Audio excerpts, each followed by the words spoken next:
আরে বন্ধু অনেকদিন পর দেখা তোর যে গেট আপ সেই গেট আপ তোর কই থাকস তুই এখন হ্যাঁ, দেখি বলিস না না তো। বন্ধু, কয়েকটা ব্যবসা সামলাতে হয়, ইন্ডাস্ট্রিয়াল মালিক হয়ে গেছি এখন। বুঝছস? তাহলে আসিস তো ভালো না ভাবি তাহলে ভালো আছে না আছে বন্ধু, আছে। তো বন্ধু টিয়া বললো আর বেটা তোর কিসের টাকা? কয় টাকার নোট? 100 টাকার নোট। এটা তুলবার যায় তোর শরীরে ময়লা ভরাবি নাকি বেটা? আমি আমি একটা ইন্ডাস্ট্রিয়াল মানুষ, আমি ম্যানেজার মানুষ ইন্ডাস্ট্রিয়াল পদে, আমি একটা এমডি বেটা। এই টাকা তুলবার যায় তুই আমার বন্ধু না, এই টাকা তুলবার যায় তোর শরীরে ময়লা ভরাবি, বাদ দে।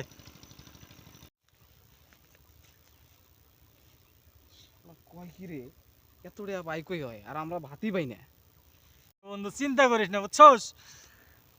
টাকা পয়সা এখন বর্তমানে অভাব নাই, দুই হাতে টাকা কামাই বেটা, দুই হাতে টাকা কামাই, কিন্তু ভাঙ্গার জায়গা নাই। এই জানি যে রাস্তা দিয়ে আইলাম, যাই দেখ গা, এরকম 100 টাকার নোট কয়টা পড়ে আছে তার ঠিক নেই, বুঝছস? আর তোর যদি কোনো সমস্যা টমস্যা হয়, যে কোনো মুহূর্তে ইনস্ট্যান্ট যদি 10-12 লাখ টাকা লাগে, তুই আমারে কবি। টাকা পয়সা কোনো ব্যাপারই নেই বেটা, হাতের ময়লা, খালি হাতে ময়লা নাই দেখে, বুঝছস? সমস্যা নাই, দিয়ে দেবনি। কারণ কথা হলো, যাও তাহলে বন্ধু, দেখা হবে আবার, আচ্ছা হ্যাঁ? তাহলে ঠিক আছে আচ্ছা, ভালো আচ্ছা, থাকো বন্ধু আচ্ছা হ্যাঁ বন্ধু, যাও।